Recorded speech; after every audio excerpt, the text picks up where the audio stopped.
Online कर लिया था, फिर वापस आ गए।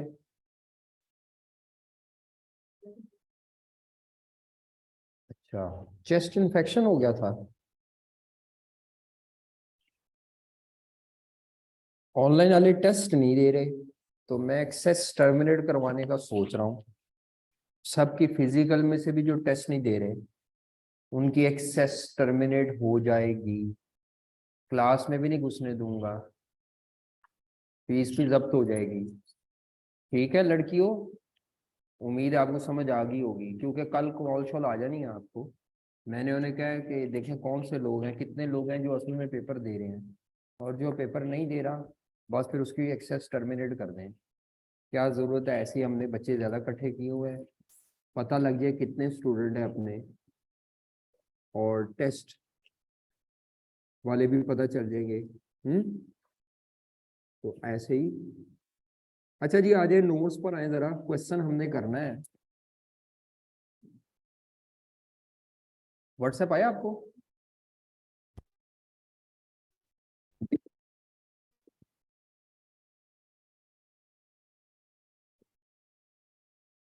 नोट्स पर आए, क्वेश्चन नंबर 3, 4, बल्कि पहले क्वेश्चन नंबर 4 पर आए। हमने वैसे अभी तक क्या क्या पढ़ लिया हुआ है, कोई याद है हमें? हमने कौन कौन सा बजट किया अभी तक? अच्छा, एक मिनट, हमने कहा था हमने बजटेड प्रॉफिट एंड लॉस का फॉर्मेट पढ़ा है। अच्छा, मार्जिनल से पढ़ा है कि एब्जॉर्प्शन से, कि दोनों से? वो मैंने घर से कहा था, मार्जिनल वाला फॉर्मेट नहीं कराया आपको? अच्छा, एब्जॉर्प्शन का किया फॉर्मेट, ठीक है। मार्जिनल का फॉर्मेट रहता है, ठीक है। पहला ही सवाल मार्जिनल का है ना असल में, नोट्स में। अच्छा, उसके बाद मैंने कहा था इससे रिलेटेड हमने कौन कौन सा बजट किया है। Cell budget, production budget. Production budget का मकसद प्रोडक्शन यूनिट्स निकालना है, यानी तो सेल का मतलब सेल रेवेन्यू निकालना। उसके बाद मटेरियल का बजट किया मेरा ख्याल है, मटेरियल यूजेज और मटेरियल परचेज, लेकिन वैसे हमें यूजेज चाहिए। लेबर का बजट, ओवरहेड्स का बजट। इसके बाद प्रोडक्शन कॉस्ट का बजट बताया था मैंने आपको। प्रोडक्शन कॉस्ट में मटेरियल लेते हैं, लेबर लेते हैं, एफओएच लेते हैं, और opening ending work in process की कॉस्ट एडलेस करते हैं। लेकिन वो बहुत कम चांस है कि ओपनिंग या एंडिंग वर्क इन प्रोसेस मौजूद हो, बहुत कम चांस है। उसके अलावा कॉस्ट ऑफ सेल का फॉर्मेट, दोनों मार्जिन, वो कहते हैं दोनों से हुआ एक बच्चा, ठीक है मैं देख लेता हूँ। ऑनलाइन वालों में से किसी ने नहीं दिया था, ठीक है कोई मसला नहीं, करते हैं इनको सीधा।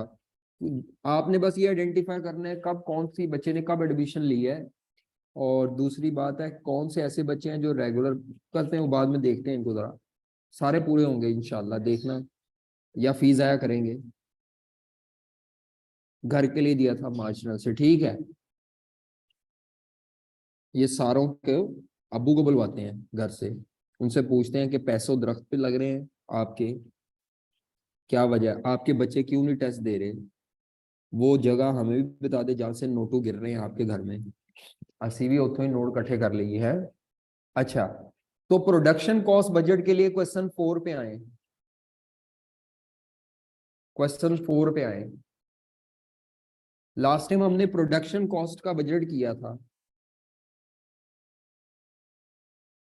कौन सा बजट किया था? मैंने वैसे फॉर्मेट नहीं बनाया था, लेकिन मैंने यहाँ पे ऐड करके दिखाया था, पता नहीं अब वो ये था, direct material usages plus direct labour plus FOH plus opening work in process minus क्या था, क्लोजिंग। अब ये प्रोडक्शन कॉस्ट के बजट के लिए आएगी, ये क्वेश्चन है, छोटा सा क्वेश्चन है 4 नंबर के लिए। अब ये इतना छोटा एमसीक्यूज में आ सकता है। देखें है पास पेपर, ये पास पेपर के जो नोट्स आपको अभी मिल जाएंगे। अब वो डेफिनेटली कुछ बच्चों के पास तो नहीं है ना, जो ऑनलाइन वाले उनको व्हाट्सएप कर दिया मैंने, ये नोट्स मिसिंग थे ये नोट्स में, और जो क्लास वाले उनको नोट्स अभी मिल जाते हैं। नजर आ रहा है सबको क्वेश्चन? जी, क्वेश्चन में वो क्या कहता है, prepare a production cost budget for the quarter ended 30th September 2011। Quarter कितने माह को कहते हैं? क्वार्टर का बेंड हो रहा है 30 सितंबर को, तो इसका मतलब है जुलाई से लेकर 3 माह का इकट्ठा है, मंथ वाइज नहीं कहा। तो 3 माह का इकट्ठा आपने प्रोडक्शन कॉस्ट का बजट बनाना है। तो सिंपल सी बात है, 3 चीजें जमा करनी है, material, labour plus opening work in process और क्लोजिंग अगर हुआ। लेकिन मेरा नहीं ख्याल कि क्वेश्चन को देख के आपको लगे कि यहाँ पर ओपनिंग वर्क इन प्रोसेस या क्लोजिंग है, नहीं है। 3 चीजें जमा करनी है आपने। अच्छा, ये जो एफओएच होते हैं हमें पता है इसमें 2 तरह के एफओएच होते हैं, वेरिएबल एफओएच और दूसरे कौन से होते हैं, दोनों इकट्ठे भी दे सकता है, लहदा भी दे सकता है, ज्यादातर लहदा होंगे। तो डाटा देखें वो क्या दिया हुआ है, कहता है following data is available in the production records of flamingo limited, flamingo limited for the quarter ended 30 जून। ये आपको गुजरे हुए क्वार्टर का डाटा दिया हुआ है। डायरेक्ट मटेरियल कॉस्ट दी हुई है 1,20,000, डायरेक्ट लेबर कॉस्ट दी है 75,000 रुपए, और ये 4 रुपए क्या चीज है, रेट पर आवर है। तो अगर मैं 75,000 रुपए को डिवाइडेड बाय 4 रुपए करूं तो मेरे लेबर आवर निकल आएंगे। मेरे क्या निकल आएंगे, बताओ कितने आते हैं लेबर आवर, करो कैलकुलेट। लेबर आवर कितने आते हैं, 18750। तो ये एक्चुअली ऐसे हुआ है 4 रुपए पर आवर इंटू 18,750 घंटे। ये दे देना इन्हें बच्चों को, एक एक रख के आगे ट्रांसफर कर दें बच्चे। हाँ, ये अपना रख लेंगे, बाकी आगे ट्रांसफर कर दें जी। आगे वेरिएबल ओवरहेड दिए हुए हैं और फिक्स्ड ओवरहेड दिए हुए हैं। अगले क्वार्टर के लिए ये प्रोजेक्शंस दी हुई हैं। अगले क्वार्टर में जी बच्चे, प्रोडक्शन कितने % इंक्रीज कर रही है, तो जब भी प्रोडक्शन इंक्रीज होगी उससे ये तमाम वेरिएबल कॉस्ट 10% इंक्रीज होंगी। प्रोडक्शन की वजह से तमाम वेरिएबल कॉस्ट क्या होती हैं, इंक्रीज होती हैं। इवन फिक्स कॉस्ट तो नहीं, देखें क्या कहता है आगे। उसके बाद वो कहता है reduction in the labour rate by, labour का रेट 25% कम होगा। तो पिछली दफा जो रेट 4 रुपए था पर आवर, अगली दफा वो 4 रुपए नहीं रहेगा, कम हो जाएगा। Decrease in efficiency, decrease in by 4%, production efficiency 4% decrease करेगी। तो ये बात जहन में रखें कि एफिशिएंसी का ताल्लुक लेबर आवर्स के साथ होता है। किसके साथ होता है, जब भी एफिशिएंसी इंक्रीज होती है, एफिशिएंसी इंक्रीज होती है तो लेबर आवर कम लगते हैं, और एफिशिएंसी अगर डिक्रीज हो जाए तो उसका मतलब होता है पहले से ज्यादा। यहाँ एफिशिएंसी इंक्रीज होने की बजाय क्या हुई है, तो डिक्रीज होने का मतलब जितना टाइम पहले लग रहा था उससे 4% टाइम ज्यादा लगेगा due to decrease in efficiency. उसके अलावा वो कहता है परचेज प्राइस में कोई चेंज नहीं, मतलब मटेरियल की परचेज प्राइस में कोई चेंज नहीं, और मटेरियल का जो 1 यूनिट मटेरियल लगता है वो भी सेम है। तो अब ये जो डायरेक्ट मटेरियल है ना, इसके पीछे जो फॉर्मूला लगा होगा वो लगा होगा, डायरेक्ट मटेरियल के पीछे ये फॉर्मूला होता है, मटेरियल की प्राइस इंटू मटेरियल की क्वांटिटी पर यूनिट और इंटू क्या है, सिर्फ प्रोडक्शन यूनिट्स की वजह से ये बढ़ रहे हैं आपके, ये कोई नहीं चीज बढ़ रही। तो अगले साल आपकी जो मटेरियल कॉस्ट है वो इसकी वजह से 10% बढ़ेगी। लिखा हुआ है ना प्रोडक्शन बढ़ रही है। आपसे कहता है वेरिएबल ओवरहेड्स आर एलोकेटेड, लिखा होगा या लफ्ज क्या लिखा होगा, absorb to production on the basis of. तो जैसे ये वेजेस नहीं थी 4 रुपए इंटू 18,750, ऐसे ही वेरिएबल ओवरहेड भी निकले होंगे 18,750 labour our into variable overhead का रेट पर आवर होना चाहिए। पता नहीं अब वो कितना बनता है, बताएं जी कितना बनता है, सॉरी 3.7 पर आवर। जैसे वेजेस रेट पर आवर होता है वैसे वेरिएबल ओवरहेड का रेट भी पर आवर है इस क्वेश्चन में, पर यूनिट नहीं है, इनटू क्या है, लेबर आवर। अब आपसे क्या कहता है, बस फिक्स्ड एफओएच को चेंज नहीं किया, तो भाई जिस जिसको चेंज किया है चीज को मैं वैसे वैसे चेंज करके लिख लूंगा। पहले मुझे ये बताएं कि मटेरियल कॉस्ट जो है उसमें ना प्राइस का चेंज है ना क्वांटिटी का चेंज है, सिर्फ किसका चेंज है? तो प्रोडक्शन कितने परसेंट बढ़ रही है?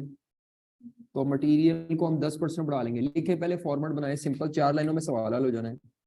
हेडिंग दें प्रोडक्शन कॉस्ट का बजट।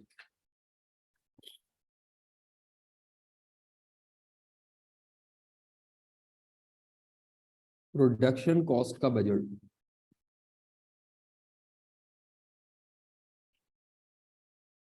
जो क्वार्टर चाहिए आपको फॉर द क्वार्टर एंडेड।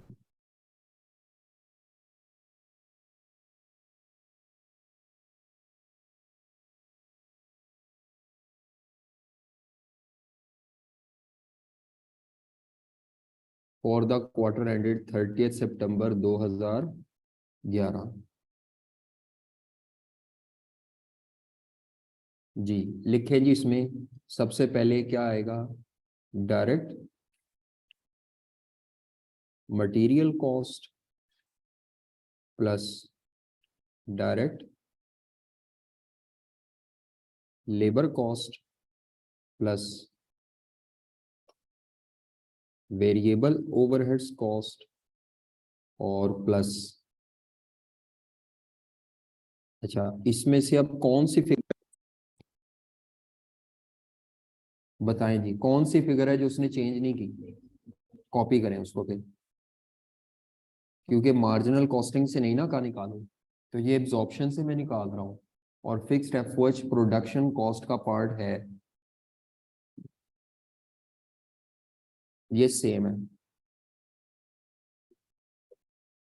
45 है। हाँ ठीक है, सॉरी।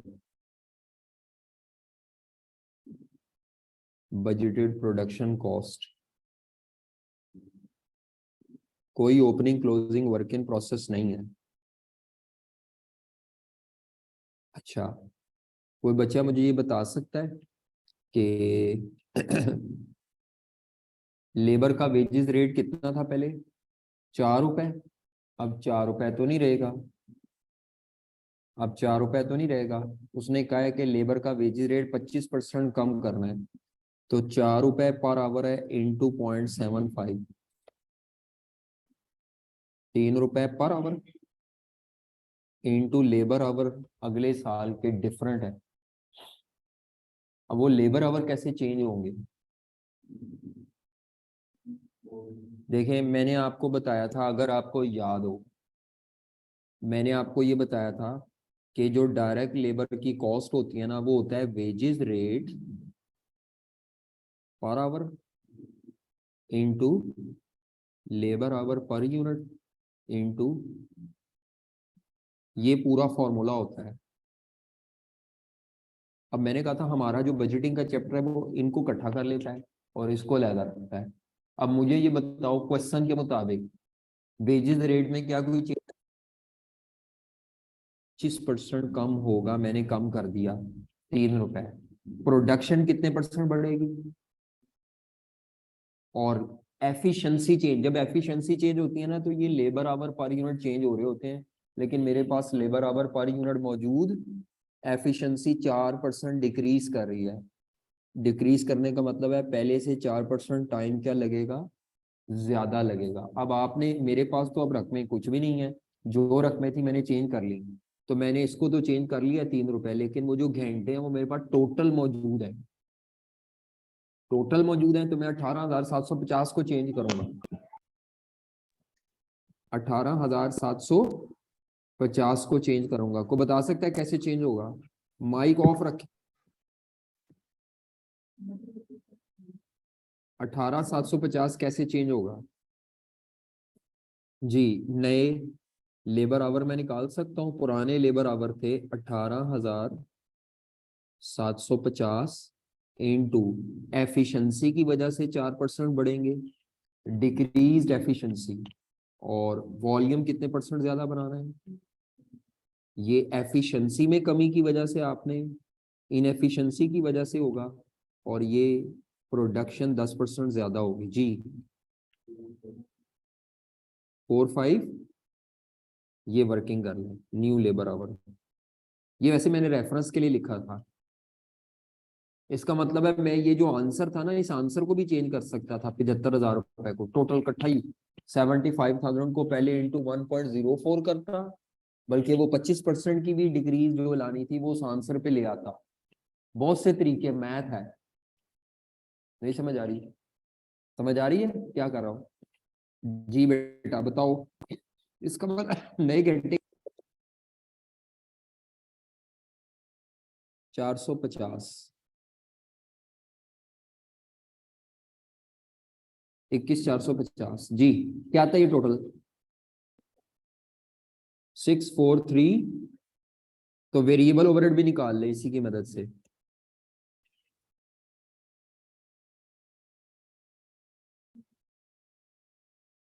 वेरिएबल ओवरहेड का रेट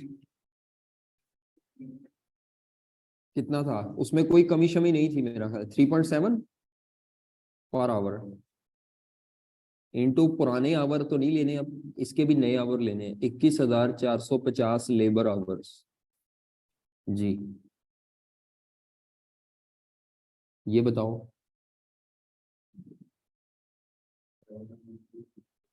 7.5 आखिरी मटेरियल को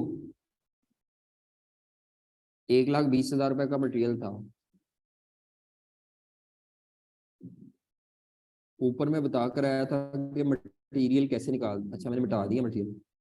तो मटेरियल, हाँ ये लिखा होगा ना, मटेरियल की प्राइस चेंज हो रही है ना, मटेरियल की क्वांटिटी पर यूनिट, लेकिन प्रोडक्शन तो बढ़ रही है 10%, तो ज्यादा लगेगा मटेरियल 10%। तो इनटू 1.10 करें प्रोडक्शन का इफेक्ट, 1,32,000। प्रोडक्शन ज्यादा होने की वजह से मटेरियल ज्यादा लगेगा। इसका मतलब है प्रोडक्शन का इफेक्ट तो सब पे आ रहा है, सारी वेरिएबल कॉस्ट प्रोडक्शन से बढ़ रही है। जी बताओ टोटल 132 टोटल कर ले, आंसर आ गया। इसमें किसी बच्चे को कोई मसला मसाइल हो, जो भी आता है, 32320715। अच्छा और भी तरीके हैं, और भी तरीके हैं जो आपको आसान लगे। हाँ जी, को मसला मसाइल हो गए? समझ आया क्या किया मैंने? आ जाए जनाब, अगला सवाल। आज हमने प्रैक्टिस ही करनी है। आपने वाले मेरे साथ क्वेश्चन नंबर जी, क्या बताना है इसमें? कौन किसने पूछा है? अच्छा, हाँ पिछले से ही निकालते हैं हमेशा, पुरानी फिगर्स पुराने डेटे से करते हैं। अब ये पुराना कैसे निकाला है मैंने?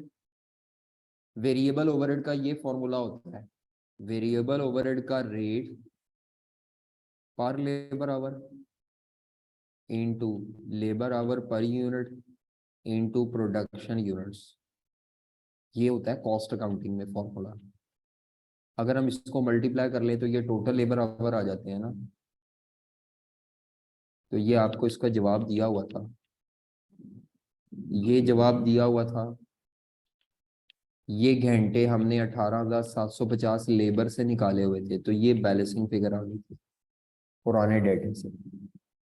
रेट्स पुराने डेटे से ही निकलेंगे पहले हमेशा। पुरानी फिगर निकाल के उसको चेंज करें। अगर पुरानी फिगर निकल नहीं सकती, फिर पुरानी फिगर के टोटल आंसर को ही चेंज कर ले। असूल क्या है? पहले पुरानी फिगर्स जहां तक फाइंड हो सकती है करके पुराने डेटे से, फिर उनको चेंज करके नया डेटा बनाना है।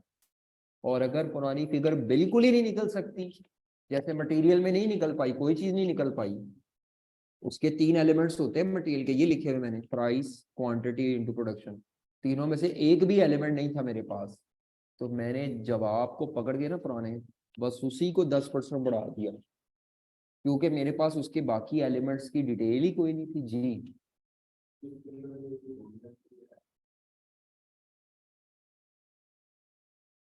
ये बस इतना, हाँ वो यार वो तो हेडिंग तो देनी होती है, फॉर्मेट की कोई कैद नहीं होती, लेकिन बेहतर है लिखें, ये हम मुझे आदत है लिखने की। मैं हेडिंग देता हूँ। वो लिखना है हाँ, लेकिन वो टाइम ना हो तो फिर बस आपने 3-4 चीजें लिख के जान छुड़ाएं, और मुझे तो आदत है। ठीक है भैया, इतनी हेडिंग तो देंगे ना, प्रोडक्शन कॉस्ट का बजट। फॉर्मेट की वैसे कोई कैद नहीं है, जैसे मर्जी, आइटम की तरतीब की भी कोई कैद नहीं है, आगे पीछे जो मर्जी लिखो। बजटिंग है ना, ये इंटरनल पर्पस के लिए है, ये किसी को प्रेजेंट नहीं ना करनी, इसीलिए इसमें आज़ाद है, फॉर्मेट की कोई कैद नहीं, चाहे एक लाइन में जमा कर दे सब कुछ, तब भी कोई नंबर नहीं कटने आपके। जी बताएं। और अब आना है हमने क्वेश्चन नंबर 2 की तरफ। क्वेश्चन नंबर 2 की तरफ आए, बहुत आसान सा क्वेश्चन है। क्वेश्चन नंबर 2, क्वेश्चन नंबर 1 आपने घर से करके लाना है, नोट कर ले। मार्जिनल कॉस्टिंग का फॉर्मेट मैं जाती दफा लिखवा दूंगा, बाकी फिर आपने इसका डाटा फिल करके आना है घर से। क्वेश्चन नंबर 2 पर आए।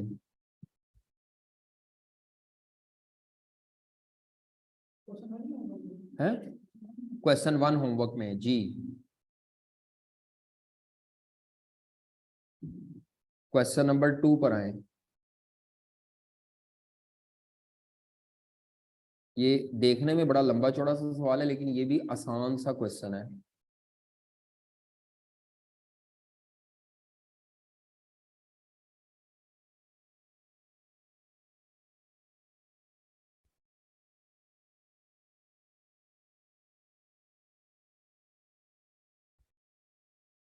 डाटा देखते हैं। मेन वैसे जो आज हमारा जो असल सवाल है वो क्वेश्चन 3 है। असल सवाल 3 है, 3 को मेन करने वाला है, वो मुश्किल है थोड़ा सा, बाकी ये भी आसान है, जल्दी हो जाएगा। इसमें को बहुत टेक्निकल चीज़ें नहीं है। जो डाटा आपको दिया हुआ है आपने रिक्वायरमेंट के मुताबिक चलना है। अच्छा, सबसे पहले रिक्वायरमेंट पढ़ें क्या कहता है। उम्मीद है सबको रिक्वायरमेंट नज़र आ रही होगी। कहता है compute the total budgeted profit under present situation. नहीं बताया हुआ तो मार्जिनल से करेंगे, एब्जॉर्प्शन से। हाँ, मार्जिनल नहीं करनी जी। बजटेड प्रॉफिट निकालना है पहले पर प्रेजेंट सिचुएशन में। प्रेजेंट सिचुएशन का मतलब है सारा पुराना डेटा लेके, और फिर प्रॉफिट निकालना है बजटेड अंडर। प्रपोज का मतलब होता है कोई चेंज बताई होगी क्वेश्चन में, वो सारी चेंजेस अप्लाई करने के बाद सेम उसी साल का प्रॉफिट दोबारा निकालना है। ये नहीं है कि पिछले साल और अगले साल का प्रॉफिट नहीं है, उसी साल का प्रॉफिट बिफोर चेंज और उसी साल का प्रॉफिट आफ्टर चेंज। ठीक है, समझ आ रहा है। तो डेटा उसने हमें क्या दिया है। हाँ जी, ये नोट्स कौन से पेज पर है, ये नोट्स भेजे हैं मैंने नए वाले, ये मिसिंग था नोट्स में।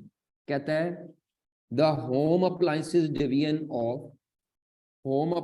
Division of Umer enterprises assembles and markets TV sets. ये इदारा ना पुर्जे जोड़ता है और जोड़ के टीवी बनाता है। असेंबलिंग का मतलब होता है पुर्जे नहीं मैन्युफैक्चर करते, टीवी मैन्युफैक्चर करते हैं पुर्जे जोड़ के। कंपनी का लॉन्ग टर्म एग्रीमेंट है विद फॉरेन सप्लायर, जिससे ये इलेक्ट्रॉनिक किट्स खरीदते हैं। क्या खरीदते हैं सप्लायर से? वो टीवी में इस्तेमाल होती होगी कोई ना कोई। अब उसने आपको ये डाटा अगले साल का दिया हुआ है, और ये डाटा क्या कहता है, C and F value of each electronic kit. C and F का क्या मतलब होता है? Cost and freight. चीज इलेक्ट्रॉनिक किट की असल कॉस्ट प्लस उसमें किराया भी शामिल है, कॉस्ट एंड फ्रेट वैल्यू। मतलब इसमें किराया भी शामिल है, तो उसकी कॉस्ट है, असल में परचेज कॉस्ट है किट की 9500 रुपए एक किट की है, और एक टीवी पे एक ही किट लगती है।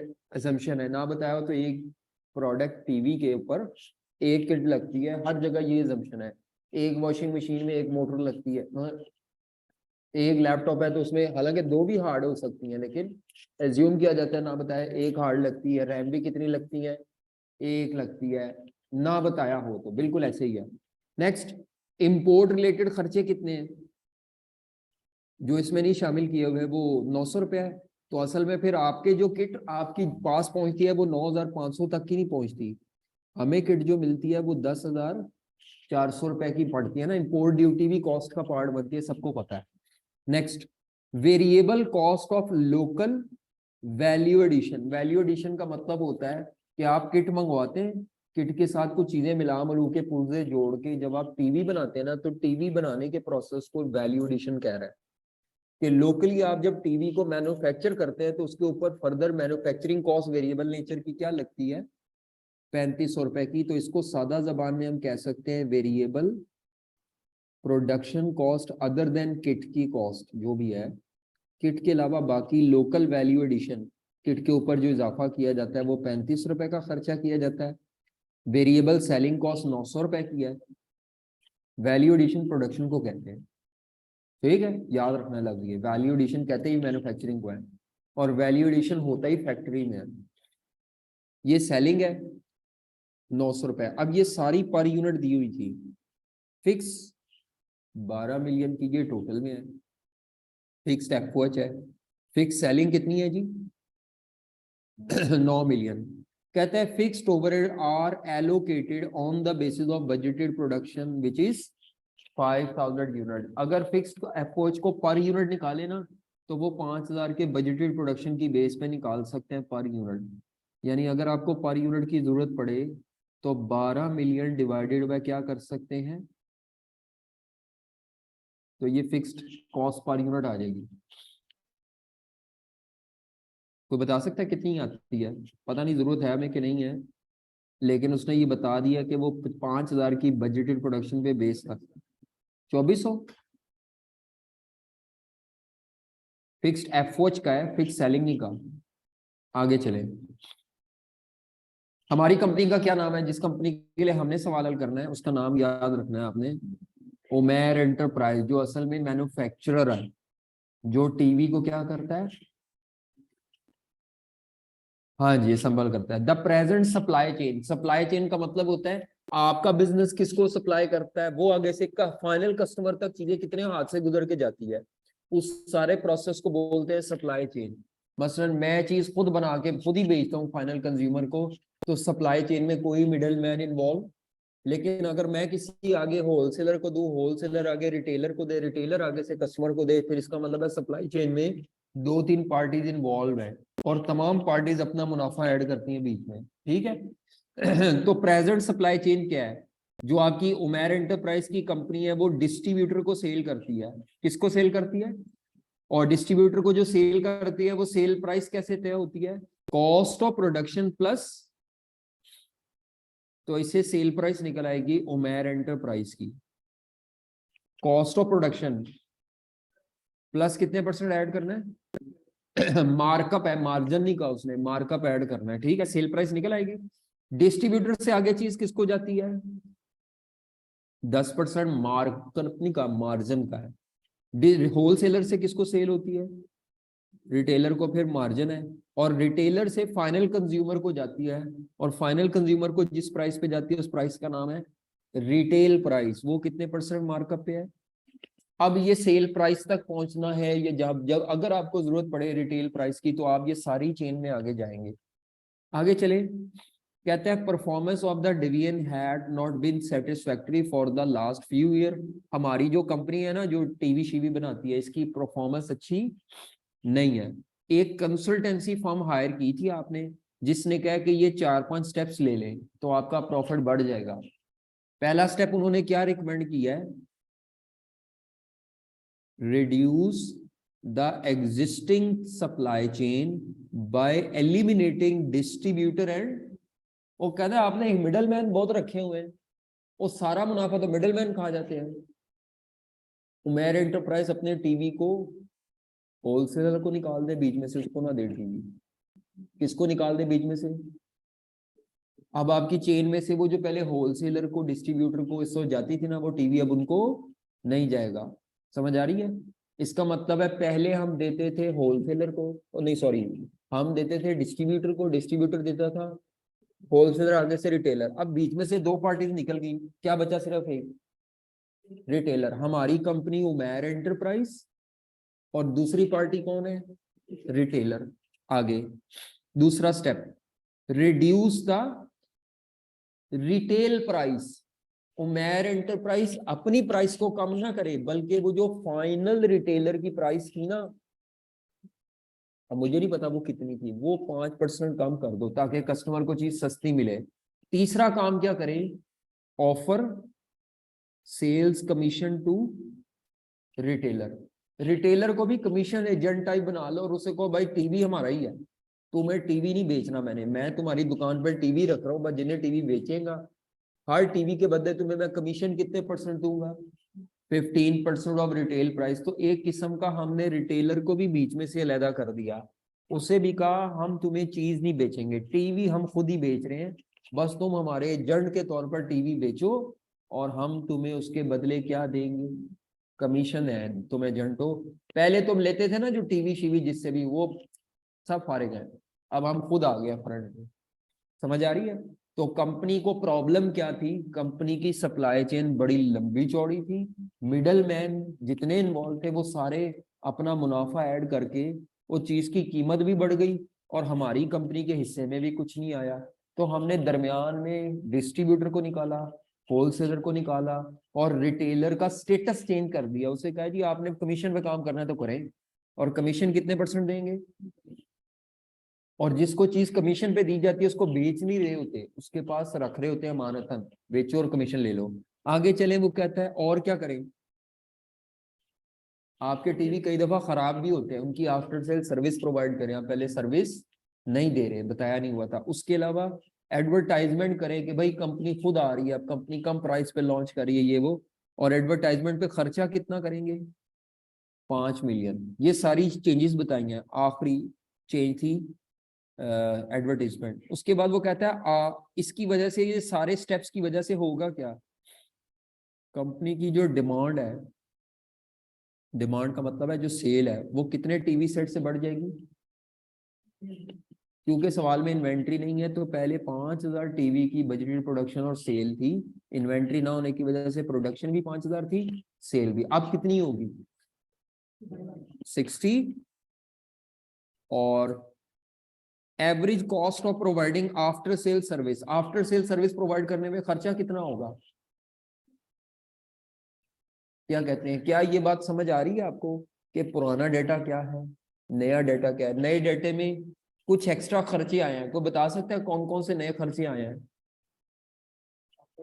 आफ्टर सेल सर्विस का खर्चा पहले नहीं था, अब आ गया। कमीशन पहले नहीं थी, अब आ गई। पहले हम आम प्राइस पे बेच रहे थे, अपनी उमेर एंटरप्राइज अपनी प्राइस पे बेचती थी, अब रिटेल प्राइस पे बेचना है इन्होंने, और खुद बेचना है दरमियान में से रिटेलर के जरिए। ठीक है जी। और क्या चेंज आया है, एडवर्टाइजमेंट जी।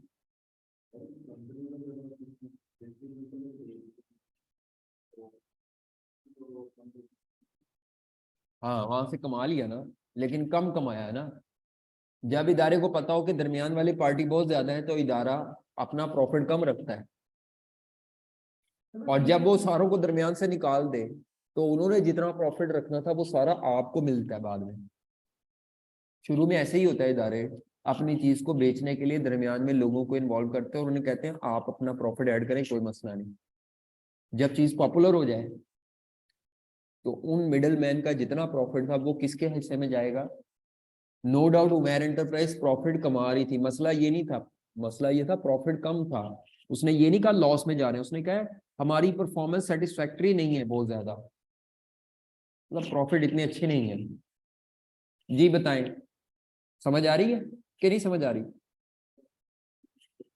खुद बेच रही है with the help of retailer. हाँ जी,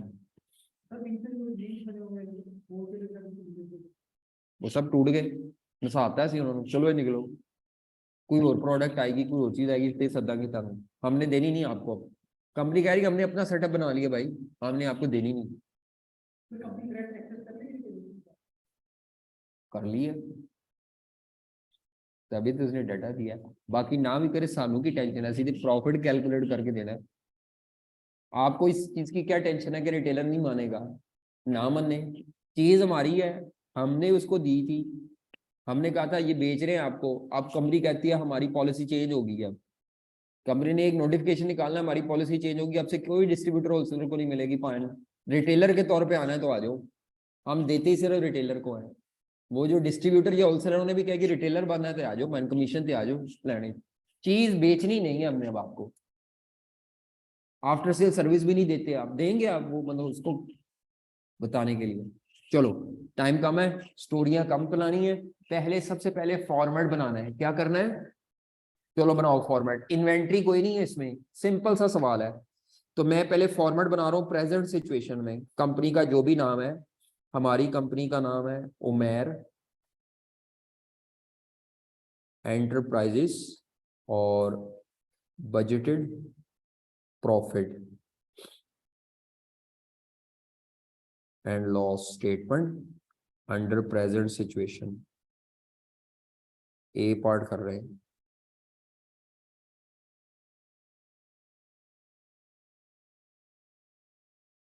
और चलो बस साल सुल कोई नहीं दिया हुआ। टेबल बनाएं, एब्जॉर्प्शन कॉस्टिंग वाला फॉर्मेट बनेगा। बजटेड डाटा है सारा, ये एक्चुअल नहीं है।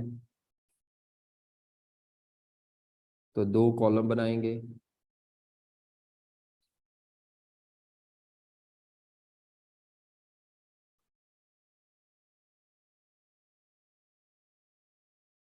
जी मैं जानबूझ के हर फिगर के साथ बजटेड लिखूंगा, बाकी आपकी मर्जी, आप लिखें ना लिखें।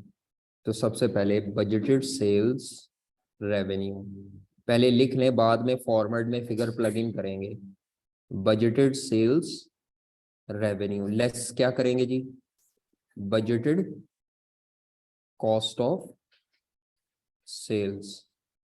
बेटा कोई ओपनिंग क्लोजिंग स्टॉक कुछ नहीं है, ना फिनिश गुड्स का ओपनिंग क्लोजिंग है, ना मटेरियल किसी का भी नहीं है। ठीक है, तो सबसे पहले हम प्रोडक्शन कॉस्ट ही लिखेंगे, जिसमें सबसे पहले आएगी C&F वैल्यू, या बल्कि कॉस्ट ऑफ किट्स। मटेरियल की कॉस्ट लिखनी होती है ना, तो बस C&F सब कुछ शामिल करके कॉस्ट ऑफ इलेक्ट्रॉनिक किट्स, ये मटेरियल है असल में। उसके अलावा लेबर नहीं दिया हुआ, वेरिएबल एफओएच नहीं दिया हुआ, बल्कि लफ्ज लिखा हुआ है variable cost of local value addition. इसमें लेबर भी कवर हो गई, वेरिएबल एफओएच भी कवर हो जाएंगे, और फिक्स्ड एफओएच।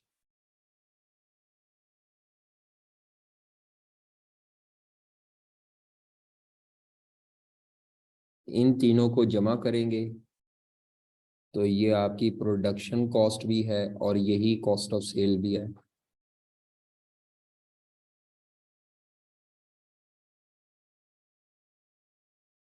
तो बजटेड ग्रॉस प्रॉफिट, कोई सेलिंग एडमिन वगैरह कुछ है तो वो इसमें से लेस कर देना है। ऑपरेटिंग एक्सपेंसेस,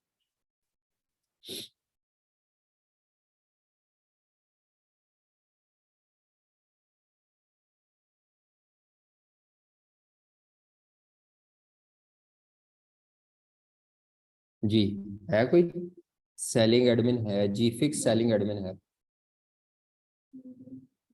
वेरिएबल भी है, चले वेरिएबल लिख लेते हैं पहले।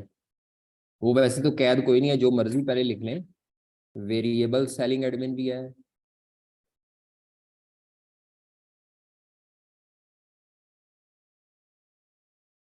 Fix selling admin present situation में प्रॉफिट आ जाएगा, बजटेड प्रॉफिट। डेटा फिलअप करें।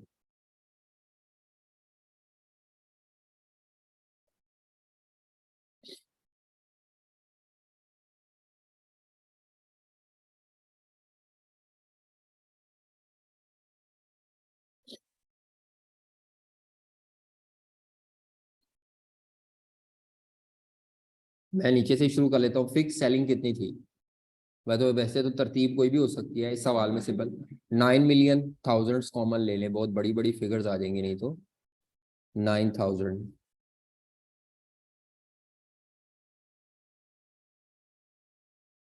वेरिएबल सेलिंग कितनी थी? 900 पर टीवी सेट। पकड़े कैलकुलेटर, 900 पर टीवी सेट इंटू 5,000 टीवीज थे,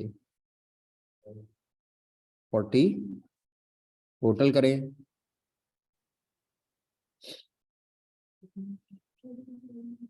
ऐसे ही है। ऊपर आ जाए फिक्स्ड एफओएच बजटेड लिखना है, सारा बजटेड डाटा लिखना है। बजटेड फिक्स्ड एफओएच कितने मिलियन के थे, ये लिख रहा हूँ। फिक्स प्रोडक्शन ओवरहेड 12 मिलियन के, कॉपी कर लें। रेड शेड का कोई इस्तेमाल नहीं है।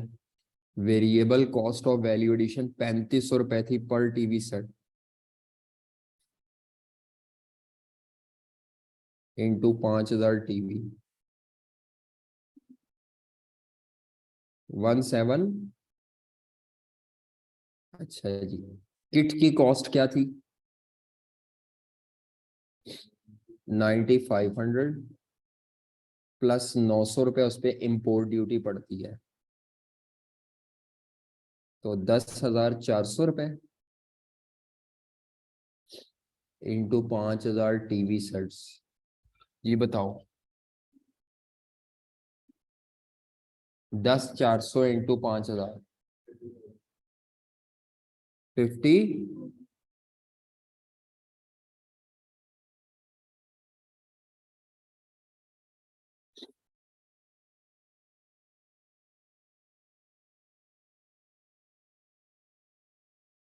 हाँ जी, क्या आता है, 81,500, 81,500। अब ये प्रोडक्शन कॉस्ट भी थी, यही कॉस्ट ऑफ सेल है। वो ये है बुलेट नंबर 1 जो था, हमारी कंपनी डिस्ट्रीब्यूटर को बेचती थी, कितने परसेंट मार्कअप ऐड करती थी, किसमें ऐड किया जाता था, कॉस्ट ऑफ प्रोडक्शन। ये है मेरे पास कॉस्ट ऑफ प्रोडक्शन।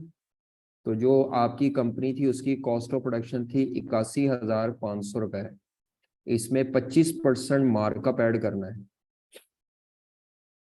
इसका 25% ऐड करना है जी। 101, समझ आइए मैंने क्या किया है। ये प्रोडक्शन कॉस्ट थी टोटल, यही कॉस्ट ऑफ सेल भी है, प्रोडक्शन कॉस्ट भी है, 25% मार्कअप ऐड करना है जी। जीपी कितना आ जाएगा,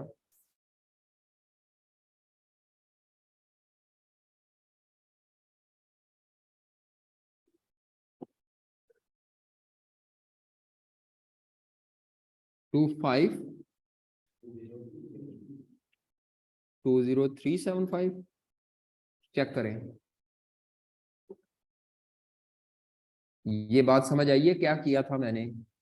ये चीज थोड़ी सी आपको परेशान कर सकती है कि ये सर ने क्या निकाला है। ये मैंने किसकी सेल प्राइस निकाली है, उमेर एंटरप्राइज डिस्ट्रीब्यूटर को जिस प्राइस पे बेच रहे थे प्रेजेंटली डिस्ट्रीब्यूटर को बेच रहे थे, ये पहली लाइन में लिखा हुआ था। हमारी कंपनी डिस्ट्रीब्यूटर को बेचती है और प्रोडक्शन कॉस्ट में कितने परसेंट ऐड करती है, 25% जी। देखो यही आ रहा है, हाँ वही कॉस्ट प्लस प्रॉफिट 25%। करें जी, कितना है, 6875, ये करंट प्रॉफिट है प्रेजेंट सिचुएशन में। सेम ऐसी स्टेटमेंट ही दोबारा बनेगी, लेकिन वो किस सिचुएशन में बनेगी, प्रपोज में, जहाँ थोड़ी सी फिगर्स चेंज होगी, लेकिन फॉर्मेट तकरीबन यही है बनाए बी पार्ट की। सॉरी, प्रेजेंट में तो कुछ भी नहीं होना, आप उनकी थोड़ी स्टेटमेंट बना रहे हैं, आप तो उमेर एंटरप्राइज की बना रहे हैं। सवाल सबके लिए थोड़ी हल करना है, हमने सवाल उमेर एंटरप्राइज के लिए करना है जी। आ जाए जी, बी पार्ट में आ जाए। अगर आप उनके लिए बनाएंगे तो उनका तो डेटा ही नहीं दिया होगा। हाँ जी, उमेर एंटरप्राइज, सवाल का थीम समझना जरूरी है सवाल हल करने से पहले। उमेर एंटरप्राइज की प्रोडक्ट है, उसी का पहले पुराना प्रॉफिट निकालना है जब वो मिडल मैन के जरिए बेचते थे जी। तो दोबारा बजटेड प्रॉफिट और लॉस स्टेटमेंट बनाएं।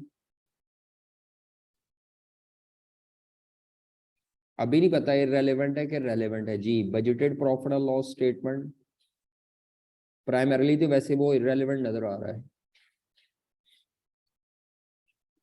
प्रपोज सिचुएशन में।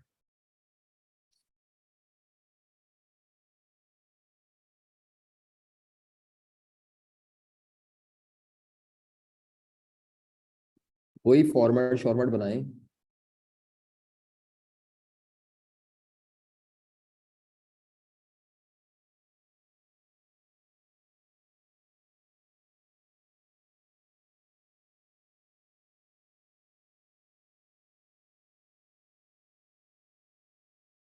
मैं तो नहीं लिख रहा, लेकिन आप लिख लें ऊपर, अभी बताता हूँ फर्क कहाँ पे आया है।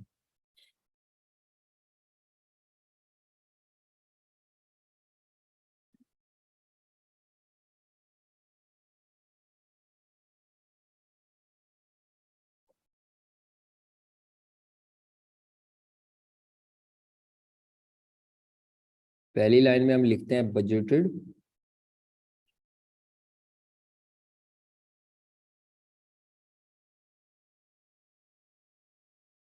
Sales revenue.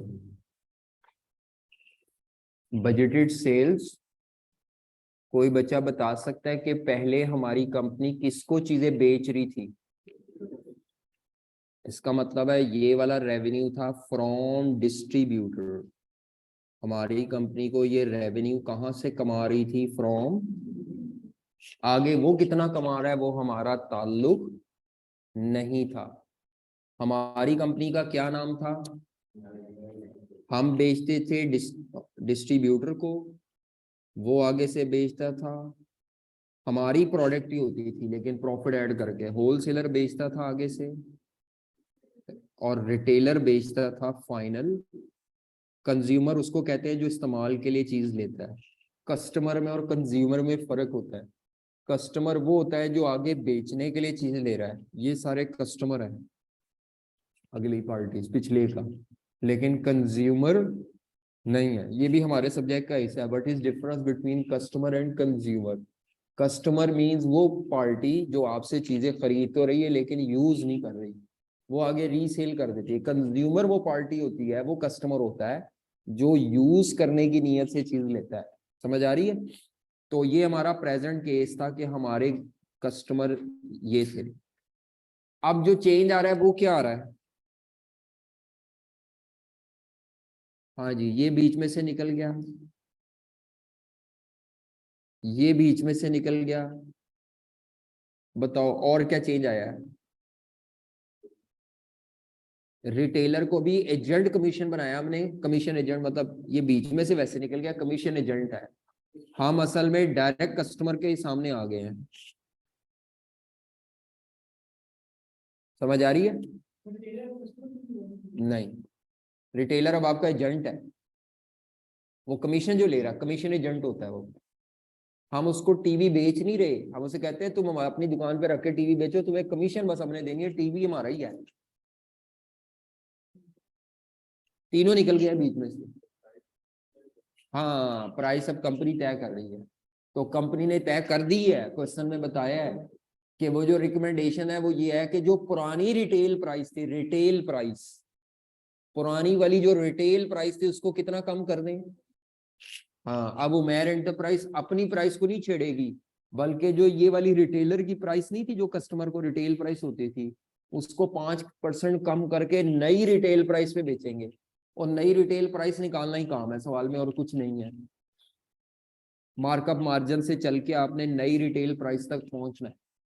तो यहाँ पे मैं जो लिखना चाह रहा हूं, हमें सेल रेवेन्यू किससे मिलना है? From consumers. और नई रिटेल प्राइस पे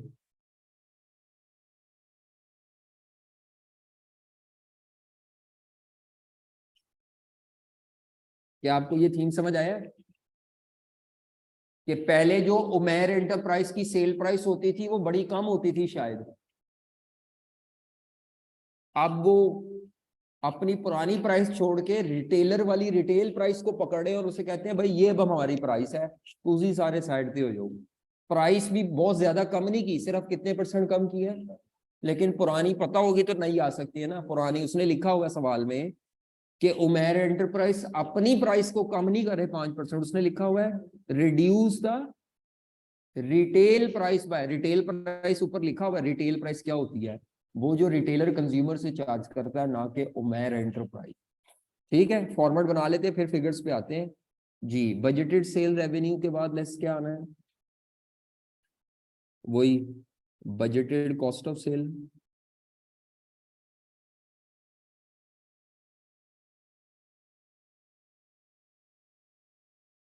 चीजें वही है, कॉस्ट ऑफ इलेक्ट्रॉनिक किट, लेकिन अब पहले से ज्यादा यूनिट्स हैं। पहले 5,000 यूनिट थे, अब 1,500 बढ़ गए हैं। अब आपने ये स्टेटमेंट जो बनानी है ना, ये 6,500 यूनिट्स के लिए बनानी है, plus variable cost of local value addition, fixed production overhead cost, inventory इसमें भी कोई नहीं है। ये तीनों ऐड करेंगे तो बाहर आ जाएगी cost of cell.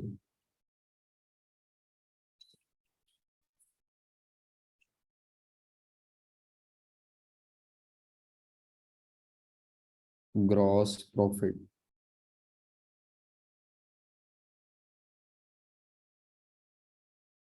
Less operating expenses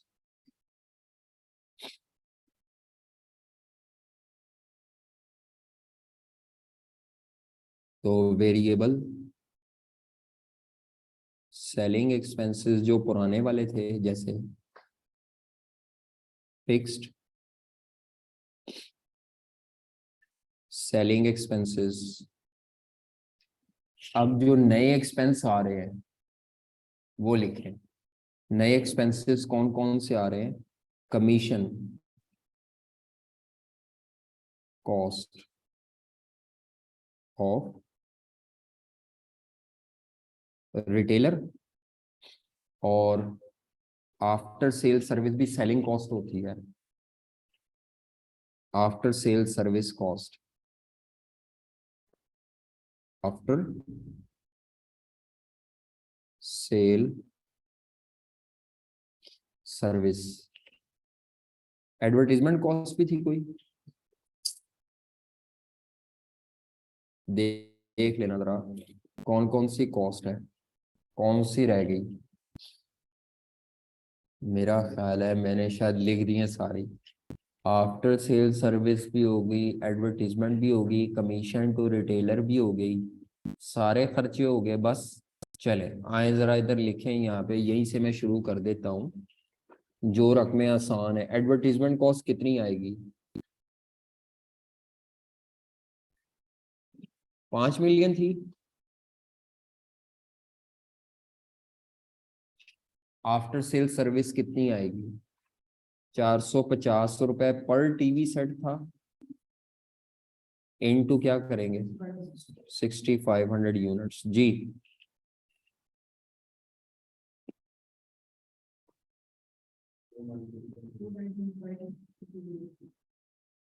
2925,000 मैं ऊपर लिख चुका हूँ। कमीशन कॉस्ट कितने परसेंट है? वो अब जब तक रिटेल प्राइस नहीं ना आएगी नई, तो मैं निकाल नहीं सकता, इसको छोड़ देते हैं फिलहाल। फिक्स सेलिंग एक्सपेंस कितने थे? 9 मिलियन, वो लिख लें। वेरिएबल सेलिंग एक्सपेंस कितने थे? 900 रुपए पर टीवी सेट थे,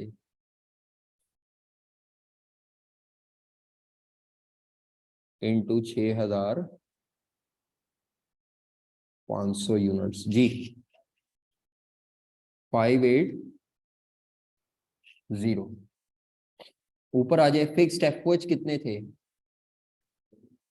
12 मिलियन को चेंज नहीं बताया मेरा ख्याल है इसमें। Variable cost of value addition कितनी थी?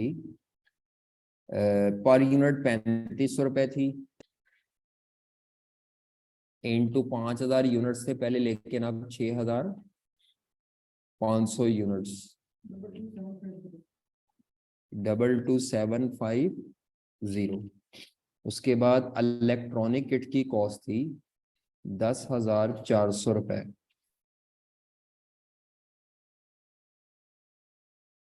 इंटू 6,500 करें,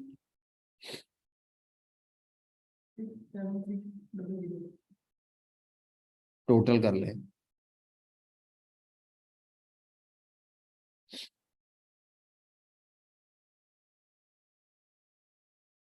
सिर्फ अब मेरे पास अगर सेल प्राइस हो ना, नई वाली retail price, sorry,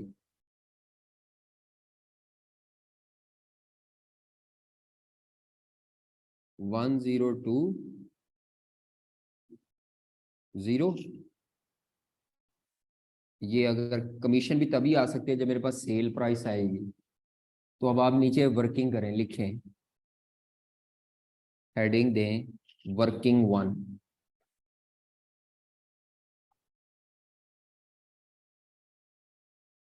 new retail price पर टीवी सेट।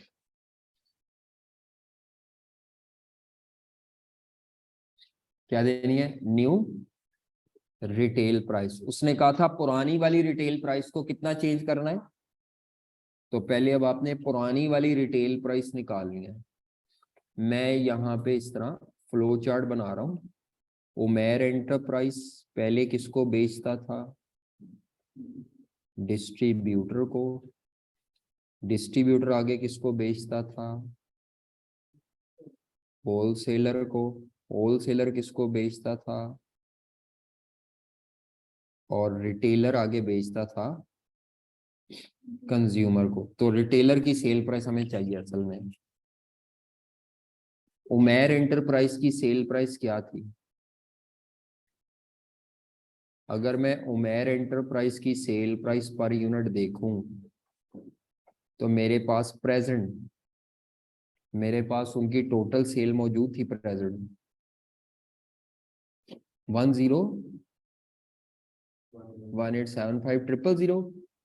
ये 5,000 टीवी सेट्स की थी।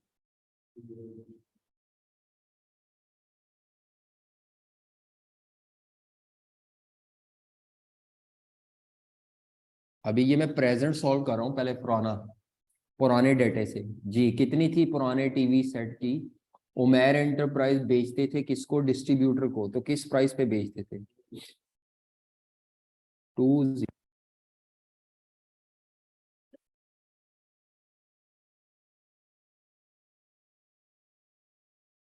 अच्छा, ये जो सेल प्राइस थी अगले वाले की, ये कॉस्ट प्राइस थी। डिस्ट्रीब्यूटर की ये क्या थी? Cost price. डिस्ट्रीब्यूटर की ये कॉस्ट प्राइस थी। डिस्ट्रीब्यूटर की सेल प्राइस निकालनी है तो उसने आपको, ये फॉर्मूला हमें आना चाहिए, sale price is equal to होती है कॉस्ट प्राइस प्लस क्या होता है? प्रॉफिट। तो कॉस्ट प्राइस है 20, प्रॉफिट मार्कअप था कि मार्जिन? उसने बताया हुआ था सवाल में कि डिस्ट्रीब्यूटर कितना प्रॉफिट ऐड करता है? 10% मार्जिन ऐड करता है, मार्जिन। अब जो ये मार्जिन होता है वो 10% का मतलब 10% ऑफ सेल होता है। सेल तो नहीं है मेरे पास, तो जब भी बेस फिगर मौजूद ना हो, 10% ऑफ सेल है, सेल की तो फिगर नहीं है, तो एक्स रख लेते होते हैं। 10% जिस बेस फिगर का लेना है, अगर वो बेस फिगर मौजूद ना हो तो क्या रख लेते हैं? एक्स रख लेते हैं। करो जी, एक्स रख के सॉल्व करो तो मुझे बताओ सेल प्राइस क्या आती है। मेरा ख्याल है जब आप उसको एक्स को सॉल्व करेंगे ना, 20375 डिवाइडेड बाय 0.90 होगा शायद। कितना आंसर क्या है? Per unit. हो गया सॉल्व? ये जो सेल प्राइस है ये अगले वाले की क्या है, इसकी कॉस्ट प्राइस आ गई।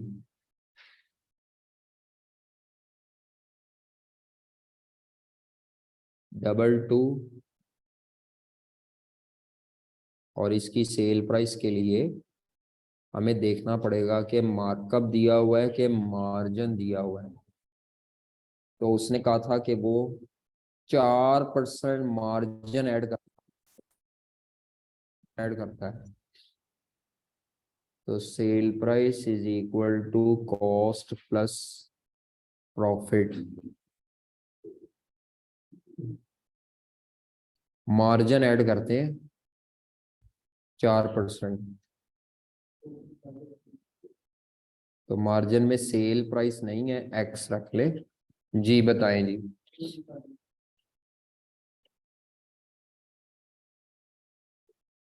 0.96 टू, और भी तरीके हैं जो मर्जी कर ले, मैं एक्स रख के कर रहा हूं, डिवाइडेड बाय 0.96 करके। आखिरी जो है, ये जो सेल प्राइस है वो अगले वाले की क्या है, रिटेलर की कॉस्ट प्राइस 2, 3, और उसकी रिटेल प्राइस, सेल प्राइस को कहते हैं रिटेल प्राइस, वो नहीं थी।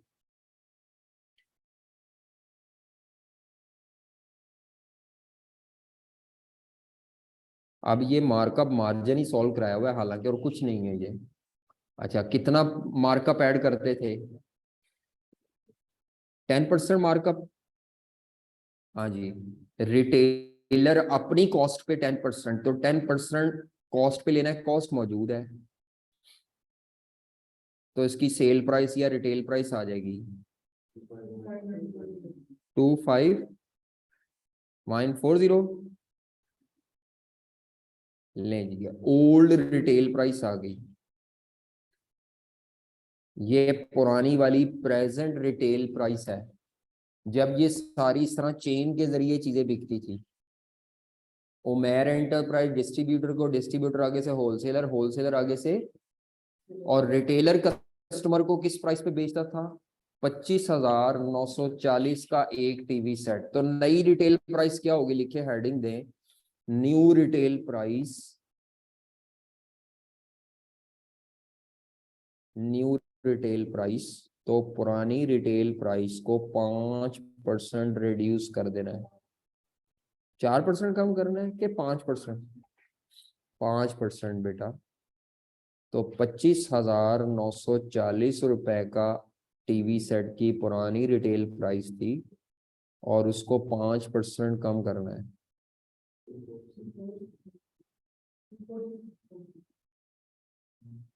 ये नई सेल प्राइस है। इस प्राइस पे अब उमेर एंटरप्राइज बेचेंगे 24643, इंटू 6500 टीवी सेट्स। तो ये अब आपके पास रेवेन्यू आ जाएगा। बाकी फिर अब आप इसी के ऊपर 15% कमीशन निकाल लें, कमीशन निकाल लूंगा, जो भी टोटल अमाउंट आएगी ना, उस टोटल अमाउंट का 15% कर लूंगा। हालांकि उसने पर रिटेल प्राइस का कहा है, तो पर यूनिट का भी 15% कर सकते हैं। मेरे पास ये जो टोटल सेल आएगी इसका 15% करूंगा तो कमीशन आ जाएगी। बस खत्म हो गया सवाल, बाकी अब आप खुद फिलिंग कर लें, प्रॉफिट पहले से ज्यादा आ जाएगा।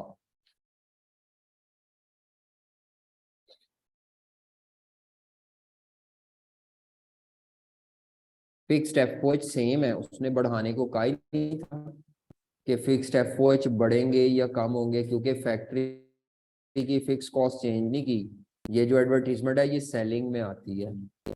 अगर आप इसको फिक्स्ड एफओएच में जमा करेंगे तो यू आर रॉन्ग, एडवर्टीजमेंट होती सेलिंग कॉस्ट है, आफ्टर सेल सर्विस भी सेलिंग है। जो खर्चा सेल या सेल के बाद होता है या सेल के प्रमोशन के लिए होता है वो सेलिंग कॉस्ट है। आप लोगों का होमवर्क कौन सा क्वेश्चन है, क्वेश्चन 1, सॉरी फॉर्मेट का टाइम नहीं रहा, अब आपने खुद पढ़ना है फॉर्मेट। मार्जिनल का जो कॉस्ट अकाउंटिंग में पढ़ा है वही फॉर्मेट है।